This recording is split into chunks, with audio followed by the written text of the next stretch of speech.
Great, we're all seasoned veterans then. Level 1, who's in level 1? Raise your hand. Very nice. Level 1, we are tracking our food daily. How's food tracking going? Some good, some not good. We gotta get back with the food tracking. Reminder, you only have to track food in this program for the first 2 levels. And then you're relinquished from tracking your food. So maybe that will help motivate you to really get to level 3. Okay, tracking food, eating under 100 grams of total carbs, 2 to 3 strength training sessions per week, and 8 glasses of water a day. Questions on level 1? Level 2, who's in level 2? Raise your hand. Very nice. Level 2 is 8 weeks long. It's all of level 1 plus. 6 servings of veggies a day. And that also bumps us to net carbs so that you have more space in your day for those veggies. 5,000 steps each day, 20 minutes outside. Questions about level 2? When you're talking about the 6 veggies a day, in our nice binder, you have a list of low-carb veggies that are net. Is that 1 serving? For the most part, yes. Those are listed as 1 serving. Okay. Yeah. All right. Who's in level 3? Raise your hand. On level 3. Very nice. Any questions for level 3? How do you sleep at night after 100 ounces of water a day? Front loading the day. Oh, Yeah. yeah, definitely. Yeah. Oh, I have a question. Sure. It says 1 cup of vegetable. Is that cooked or uncooked? Are these cooked or uncooked? Which vegetables? Any of them? These are, I need to check. Okay, Good yeah, question. because you know, I'll that's look not at cabbage. Okay. Probably uncooked. Guessing uncooked. They don't change size. Peas don't change size. Cabbage. Oh, sorry. Cabbage. Yeah, I'll get back to you. Good Okay. question. Level 4, anybody in level 4? Couple questions on level 4. Just, are we still doing the 24-hour fast? Yes, And how often are we doing that? 1 time a month, and we're going to talk about fasting today. Okay, thank you. You're welcome. All right, moving right ahead. Today we're going to do a really yummy shrimp ceviche recipe. Is anybody allergic to shrimp that's sitting in this room? Okay, great. So I can open the lid. That's good. Just want to make sure. We're going to talk about fats and the importance of omega fatty acids and some fasting info.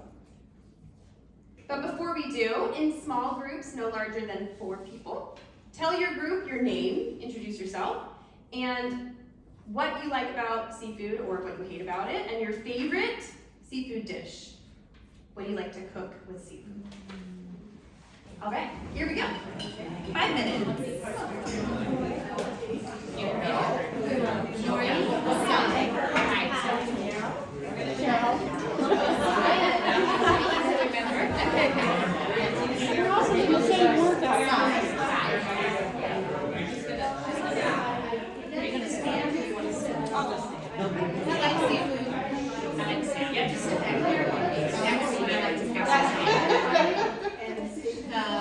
I like the tilapia, which is a great. I haven't had it.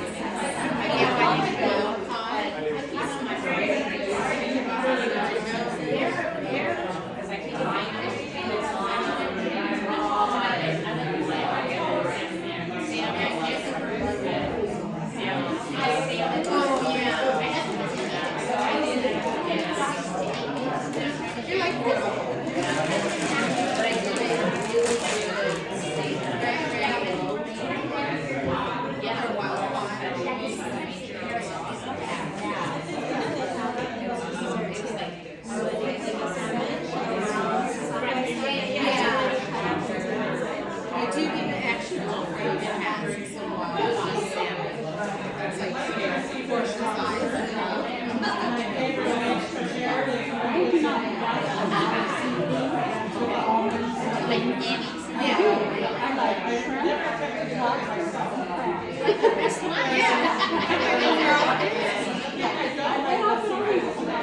There's some places where you're walking and you can smell it.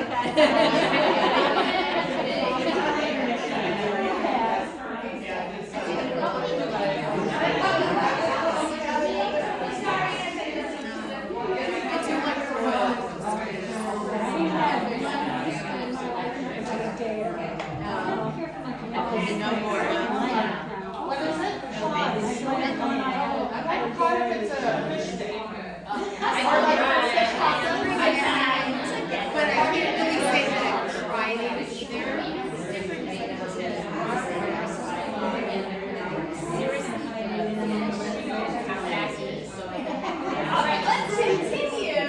Yummy discussion.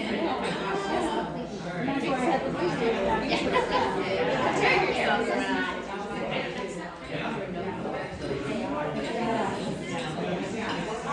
I missed out on the train. That's right. Yeah, exactly. Alright, how did it go last week? Checking in. How did it go with protein last week? Good? Some good? Better? Yes? Managed to put some black beans in my lamb stew and we wondered. Oh, that's a good idea. Throw it in a stew. Protein. I know eggs are expensive, I know that, but I've gone to, when I need something in between eating a meal, I'm just making an egg. That's great. That's a good snack. Hard-boiled eggs, scrambled egg fried egg. I fried it, Without and having yogurt. avocado. Yogurt, that's a good one for a snack. I'd already had yogurt for breakfast, so. Cottage cheese, that's a good snack. for Regular cheese, isn't it Protein. really just the? Regular yeah. cheese, yeah. The protein bars that you guys sell, is it Epic? The Epic bars, yep. They're on sale at Sprouts right now. Great. For $1. Good tip. That's a good deal. Everyone go buy them. Yes. Why is cottage cheese so high in carbs? High in carbs. It's not particular, I don't think it's super high in carbs, is it? Cottage cheese? I thought it was kind of on the high side. Kind of on the high side? Yeah. Well, dairy has natural sugars in it anyways, so It's one of the sugars. lactose is a natural sugar in dairy. And when you condense something, you always increase the density of the sugar. And cottage cheese and cheese is just condensed milk. It's just more dense. So that's probably why. Okay. How did it go in terms of any positive progress? I lost weight. You lost weight? I'm down 10 pounds. Down 10 pounds this month. Wow. Okay. Other positive progress?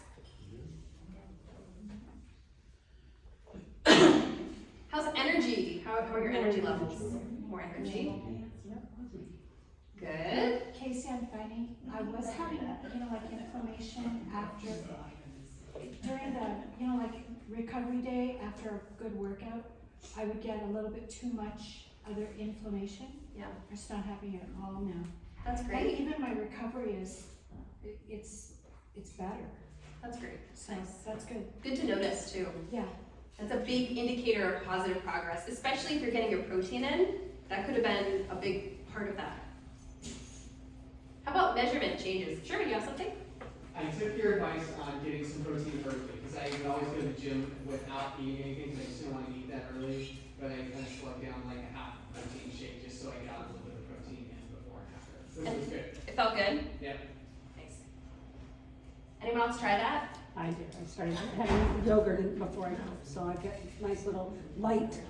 Something light but protein. Did you notice any changes when you did that? Yes, I did. Better workout. Better workout. It's crazy, yeah. Awesome. Anyone change measurements? Go down. Let me measure you. You did. Hold on, say let her measure you. Yes, let me measure you after. Step into my office after. Yes. To merit the measurement. Yeah, I didn't do that. All right. Nice work, everyone. We are going to make shrimp ceviche today.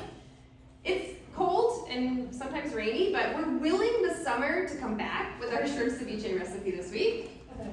And I linked the original recipe. It's a little bit adapted from that recipe. So I'm gonna make it right now. So I bought the Whole Foods frozen pink tail off shrimp. It was caught in Key West, so it is a US local shrimp. And I cooked it, I just boiled it last night for 4 minutes on the stove, and then I put it in an ice bath to stop the cooking so it doesn't get chewy or too rubbery. And then I chopped it up. And that's all for the shrimp. You can also buy pre-cooked shrimp if you find one, so you have a little bit less manual labor to get this ceviche going. Or you don't have to cook the shrimp, because in a ceviche, the acid cooks the fish. If that freaks you out, you can cook the shrimp.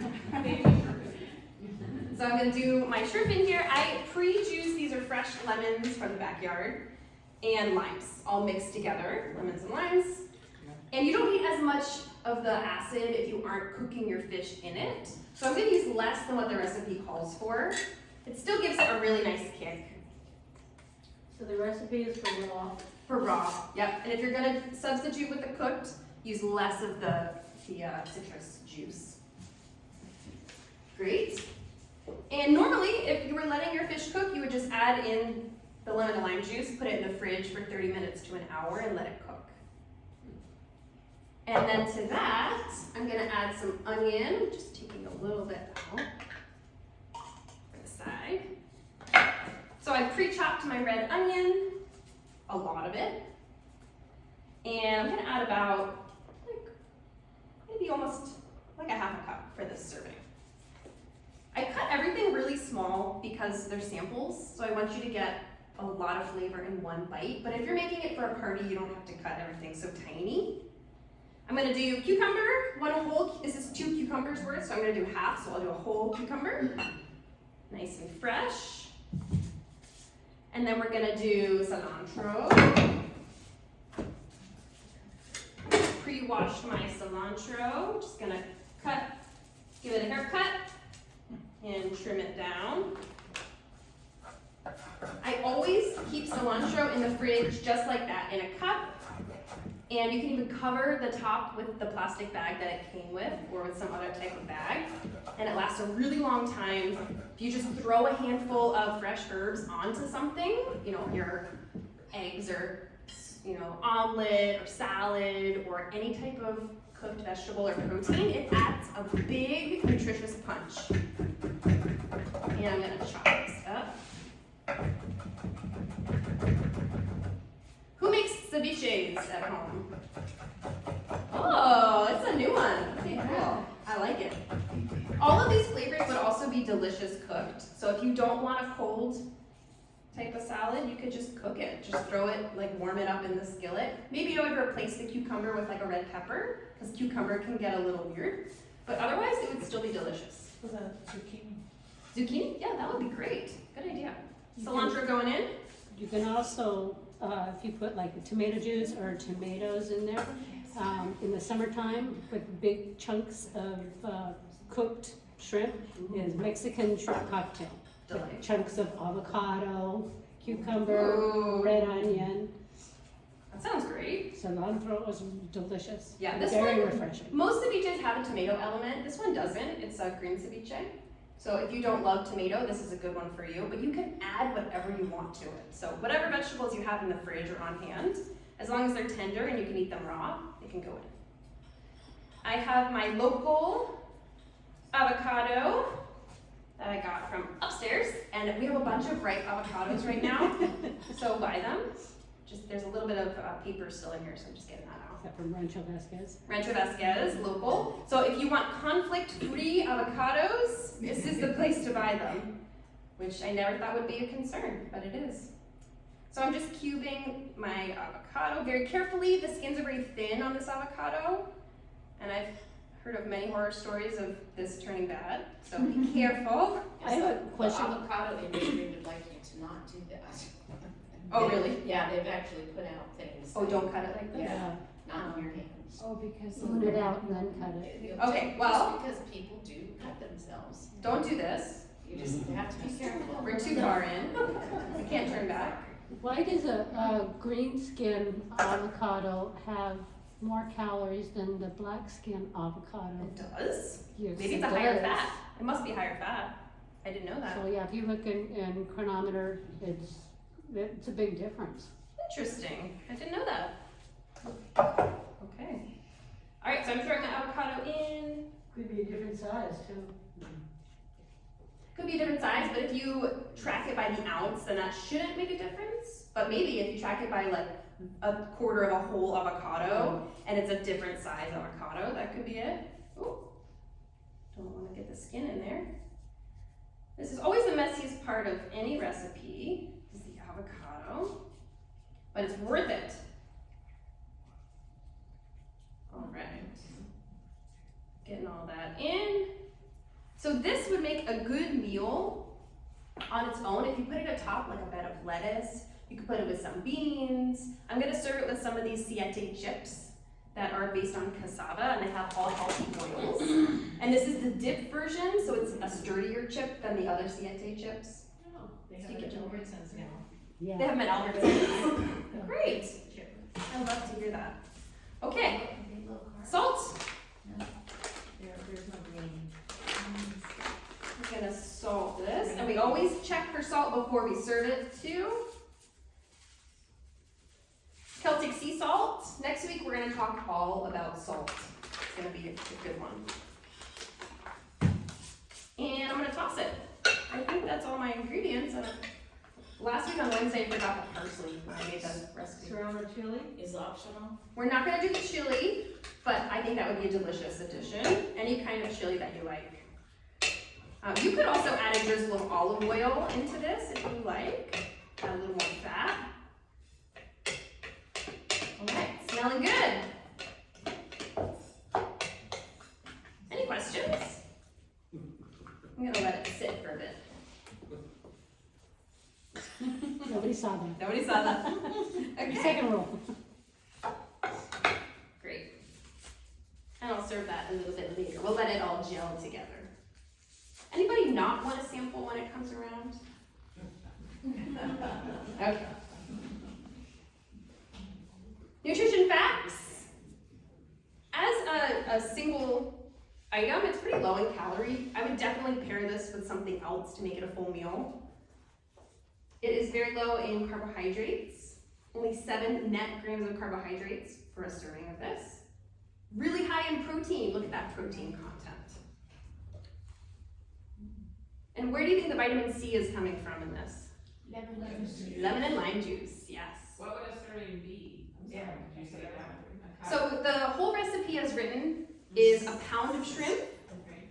and I put it as 4 servings. I think this is maybe a little bit less than what an actual recipe would be, and I think it'd be about a cup per serving. So just to give you an idea of the difference in nutritional value between salmon and shrimp. So salmon is higher in monounsaturated fats. Those are like our essential fatty acids. Polyunsaturated fat, those are our omega-3s. Saturated fats. Salmon's higher in potassium, but shrimp is higher in phosphorus, magnesium, zinc. Cholesterol. Higher in cholesterol. Dietary cholesterol does not cause high blood cholesterol. And it's much higher in calcium. Wow, I didn't know that about shrimp. Yeah. That's why I like shrimp. Yeah. That's great.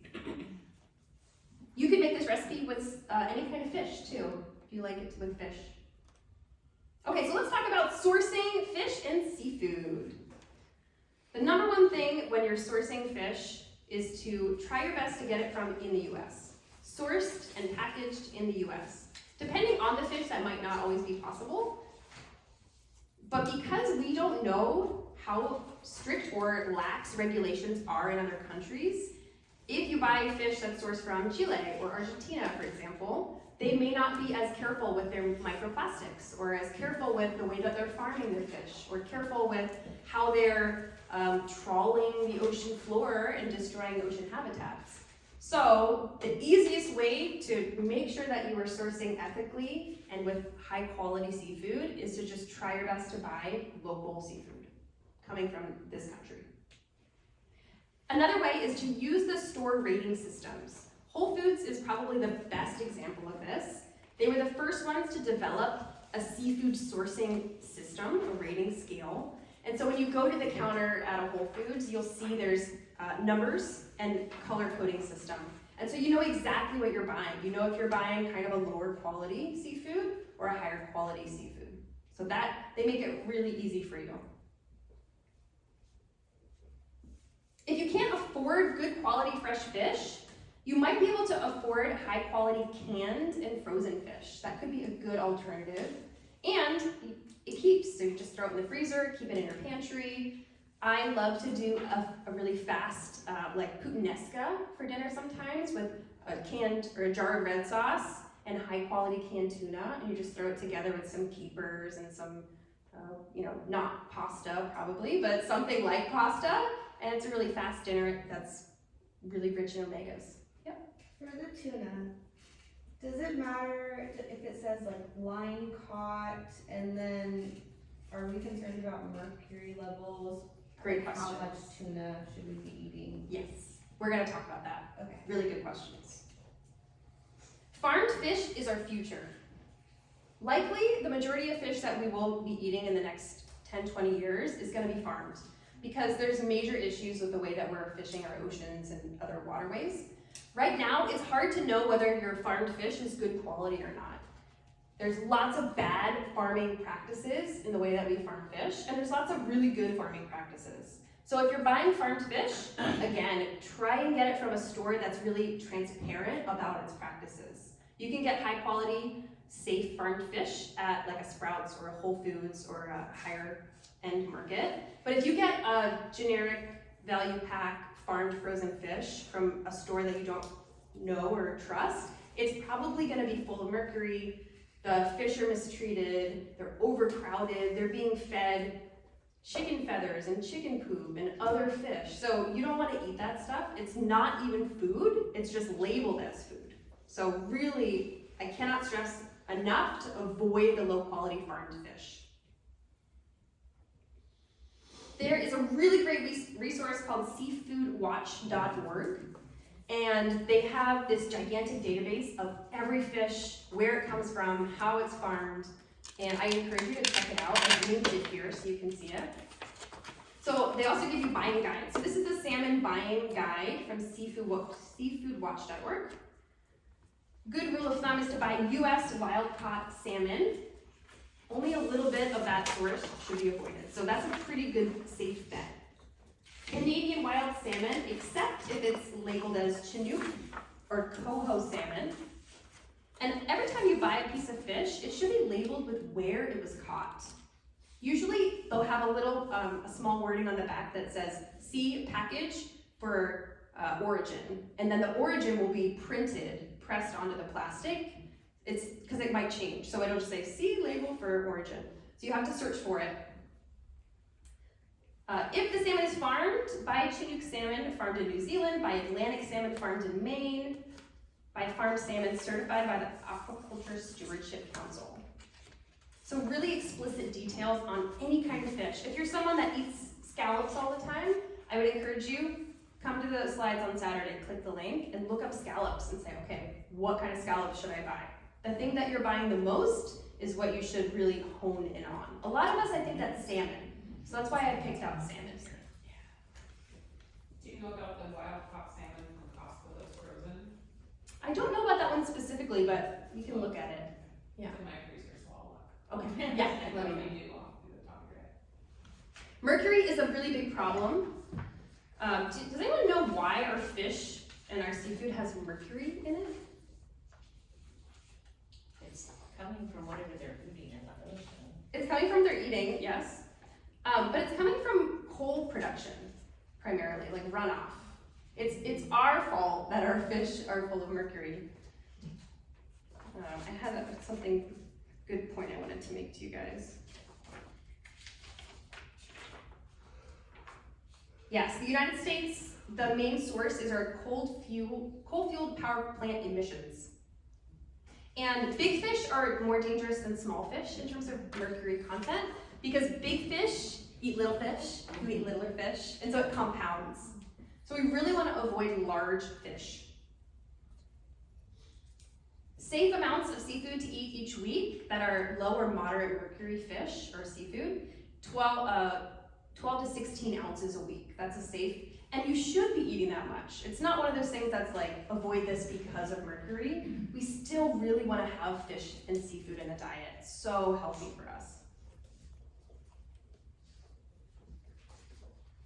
So Casey, is that like 3 or 4 servings for your saying 12? Yeah, it's like 3 or 4 servings. If your serving size is like 4 ounces or so, yeah. Tuna buying guide. I think tuna is probably the next most popular fish that we're eating.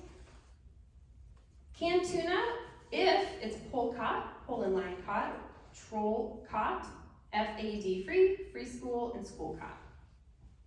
Albacore, big eye, skipjack, and yellowfin.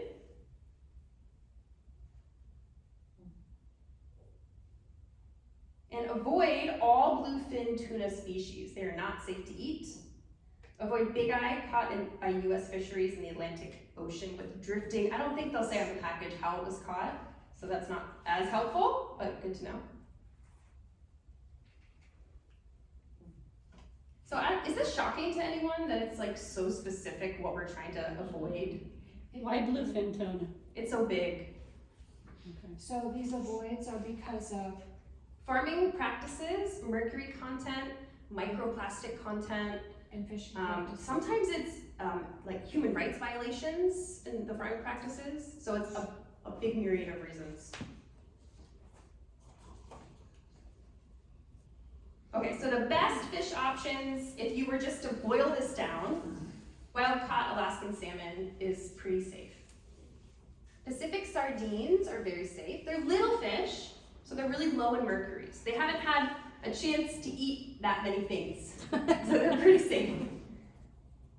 And Atlantic mackerel is a safe one. They do have a little bit of mercury, these guys, but albacore tuna, troll or polecat, and sablefish or black cod. I've never had sablefish. Has anyone had sablefish before? Yeah. It's wonderful. It's Oh. buttery. Ooh. Yeah, really yummy flavor. I get it wild caught from Alaska. I just subscribed to a delivery. Oh, what is it called? Oh, I've seen that. can't remember. My freezer's so full of salmon now that I stopped it last year. All right, questions before we move on? Omegas. Omega-3 fatty acids are very important for us. Does anyone know what they are?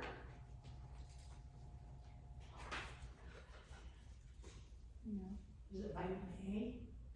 Very closely related to vitamin A, but not the same thing. They're an essential fatty acid, and if anything is ever called essential in nutrition, it means we have to eat it. Our body can't produce it. So essential means you need to have this coming in through your diet. So essential fatty acids, omega-3, 6, and 9.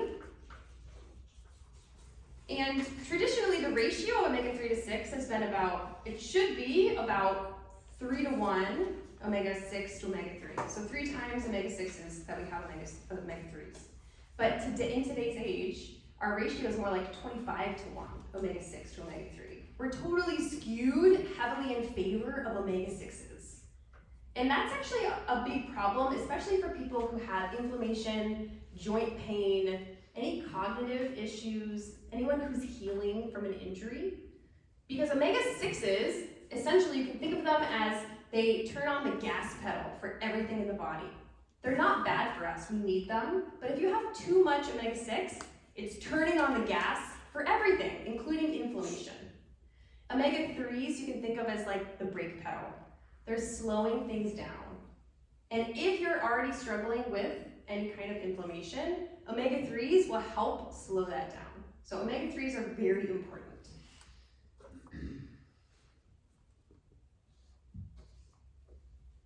Where do omega-6s come from in the diet? Grains. Grains, yes. What else? Is that the non-grass-fed meat?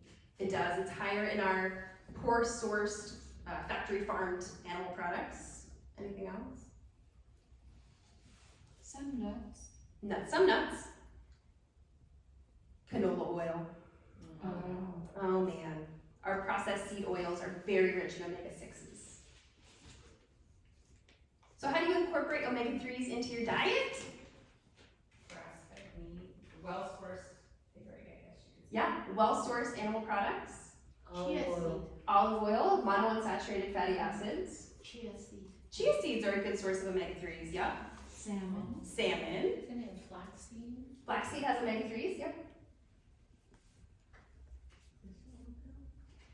So you can see in this square here, are plant-based sources of omega-3. There aren't very many, but there are a few. Any plant from the ocean, algae, seaweed, they have omega-3s, and that's actually where our fish get the omega-3s from, is from those sea plants.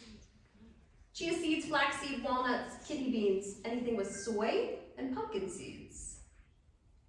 And then on the other hand, you can see our omega-6s are coming from these processed oils, etc.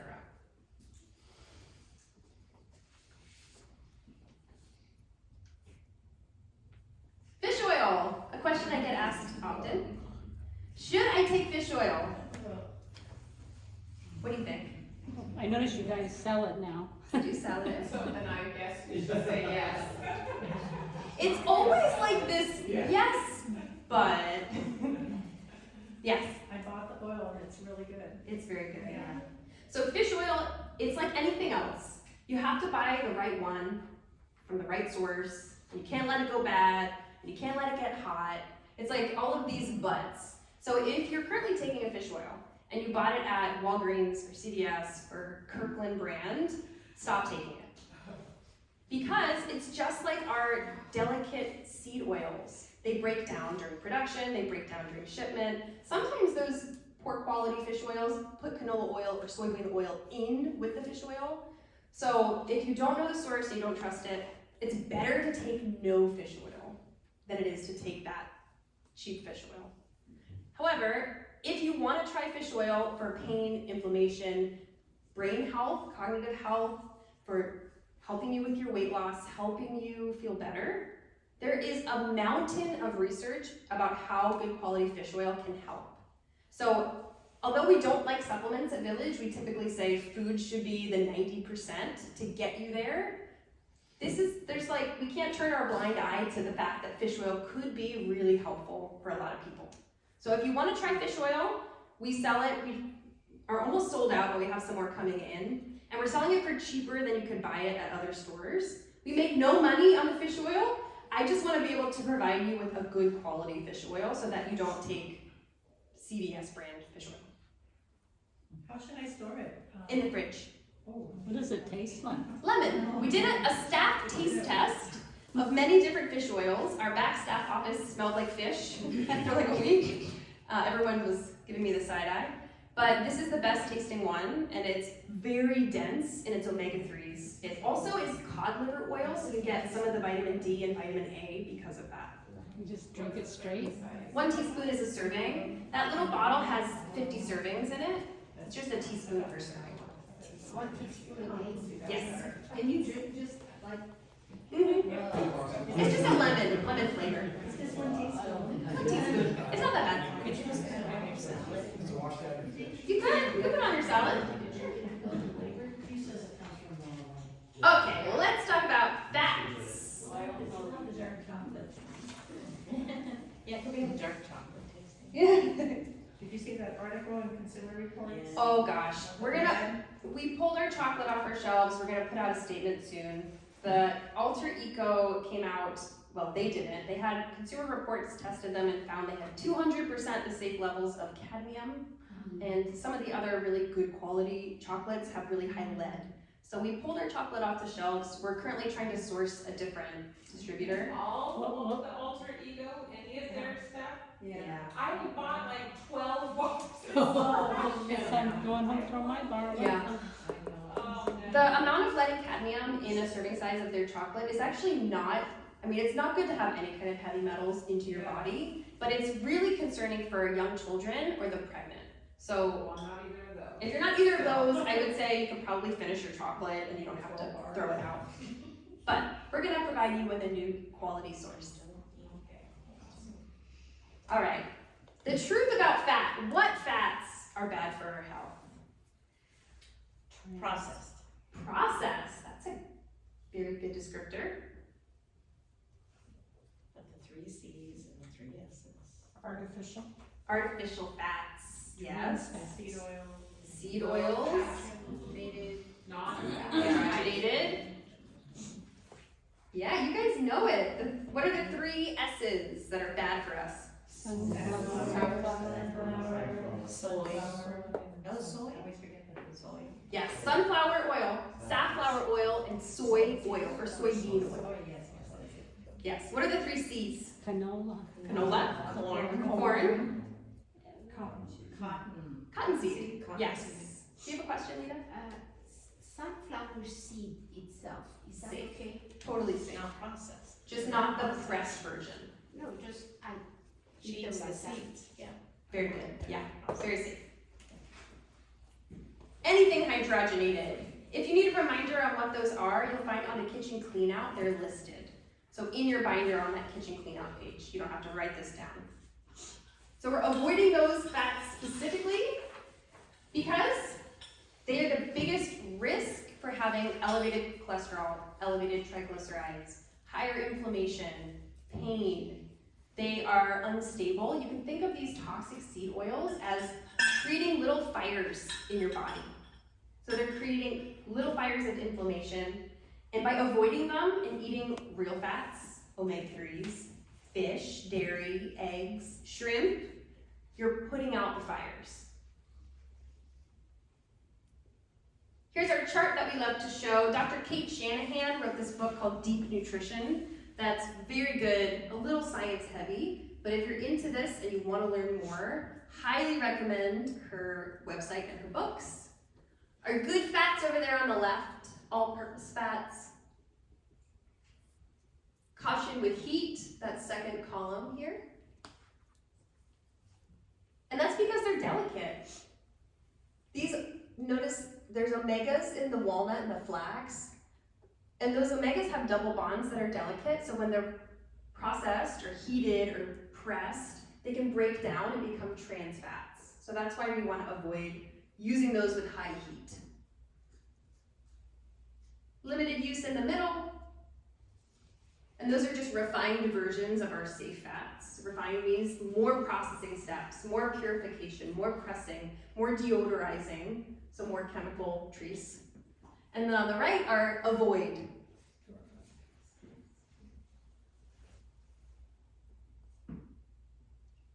If you ever eat a cookie from the grocery store and you're like, wow, this texture is so buttery. It's not butter. It's shortening, it's vegetable oil shortening. Like crumble cookies. Okay. Is there any good palm oil? Palm oil is safe for the body, but the way that it's sourced is very poor for human rights and for deforestation. But in terms of eating it, it's a stable fat. It's like coconut oil, kind of tropical fat. Question, what provides more stored energy in our body, carbohydrates or fats? Fats. Fats, exactly. We have, depending on you and your body size and how much fat you have stored, you have like 15,000 stored calories of fat in your body, or maybe more. Some people have like 30,000 stored calories of fat, which is a good thing because you're gonna survive. Like, as long as you can access it, that's like key. Carbohydrates, we're not good at storing them. We only have like maybe 2,000 or fewer calories stored as carbohydrates. How about what has a higher caloric density when you eat it? Fat, protein, carbs? Fat, yes. Twice as much caloric density. Per gram of fat, we have 9 calories. Per gram of carbohydrates and protein, only 4 calories. So if you're someone who's consistently under-eating on your chronometer, the easiest way to get those calories in is to eat more fat. Here's a really good chart about the impact of our macronutrients on our blood glucose levels. What we want to avoid when we're eating is spiking our insulin. When you spike your insulin, you tell your body, store fat. That is a direct message, store fat. So notice carbs, your blood sugar response, your insulin spike with carbohydrates is the greatest impact. Protein, somewhere in the middle, spiking your insulin. And fat it's almost not spiking your insulin at all. If you had a cube of butter, you probably wouldn't have any insulin spiking response. So those fats are very stable and they don't cause that chaos of the up and down throughout the day. So we want to eat real fat to promote fat burning, to get better at using fat for energy.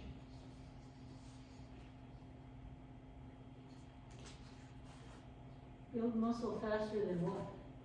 Than eating like sugars, refined But carbohydrates. not than eating protein.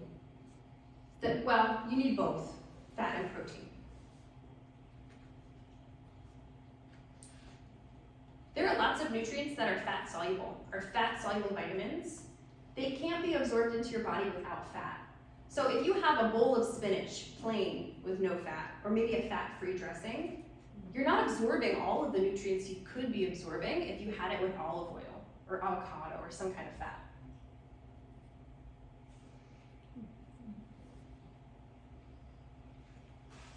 So what foods have our healthy fats? I think we already kind of talked about this. Well-sourced animal products, meat, dairy, eggs, cheese, butter, lard, fish, shellfish, poultry, I guess if you don't count that under meat. And our well-sourced plants.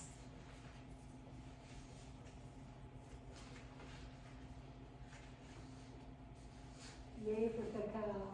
Yay for cacao and cocoa butter. So how can you find a healthy fat balance?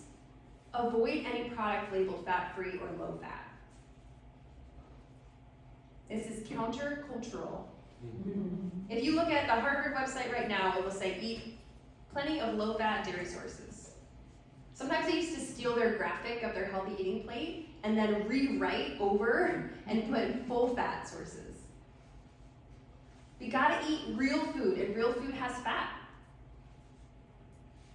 Always go for fats that are close to the source as possible. So, with that in mind, which is closer to the source? A boneless, skinless chicken breast or a bone-in chicken thigh? Bone-in chicken thigh. Right, it's less processed, it's got a bone in it, which is full of fats, healthy fats. So always thinking, what's the closest to the source? What full-fat products are you currently eating that you used to eat low-fat? Yogurt. Yogurt, cream. I heard everything. Did someone say everything? Thanks. All right, let's get back into our small groups, and I want you to think about your normal day, and also open your chronometer. If you are consistently under-eating calories, come up with a way that you can get more fats into your diet so that you can hit those calorie goals, and ask your group for help. Any questions? Can you put the slide up that shows where the healthy fats are again? Yeah. Absolutely. Ooh. All right, I'm gonna serve this while you're doing that.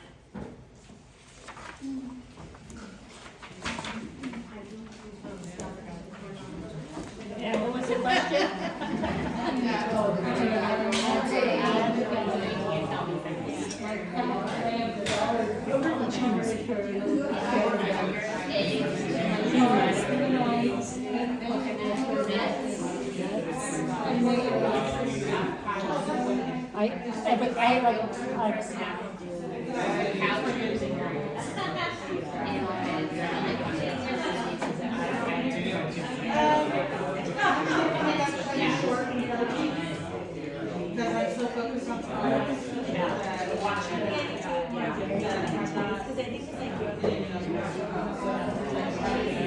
That's what I just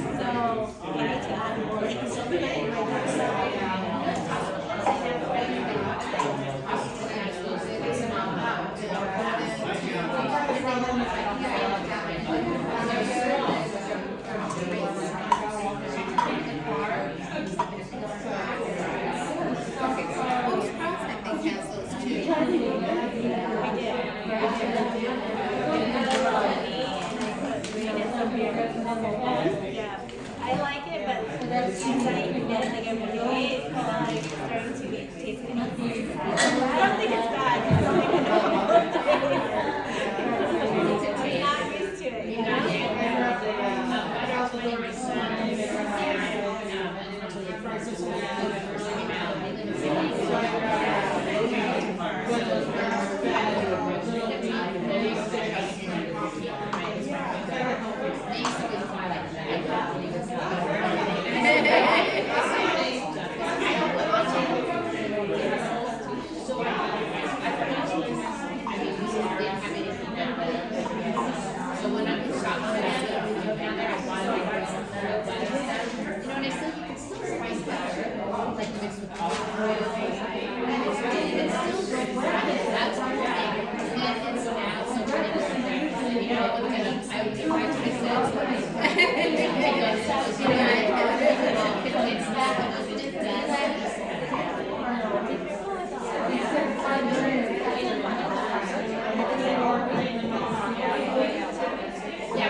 Because you use it so much too. Like you use it all the time. You can't sit on the counter.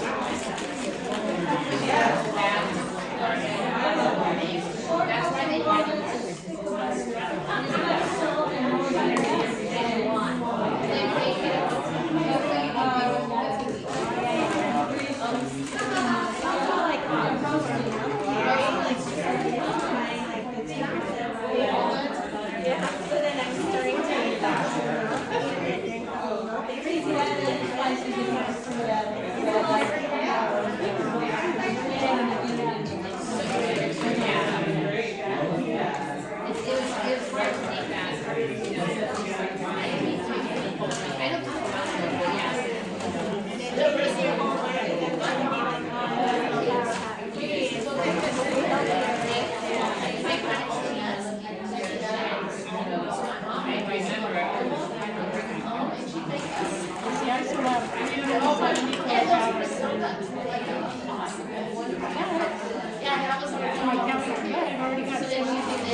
It's kind of hard for me though, because there's some recipes that I put that's like that's not in there. But then when you just break it out by the ingredients. Yeah, but then first time. Oh, okay, that's easy, that's all. I'm struggling with it. So how would you, like, okay, you put it in. Yes,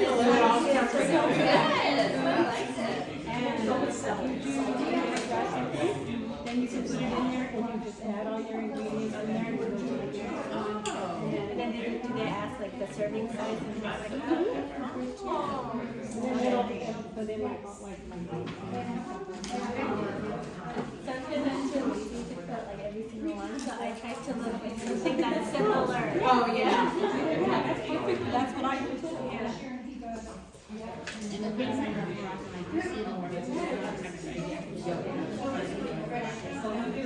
And then, so it's in my favorites. So it's one of the favorites. Citrus is open.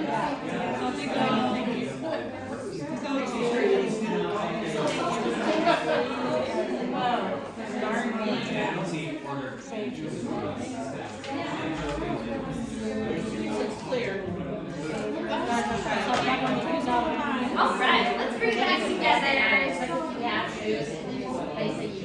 What did you think? We're not gonna pour awesome.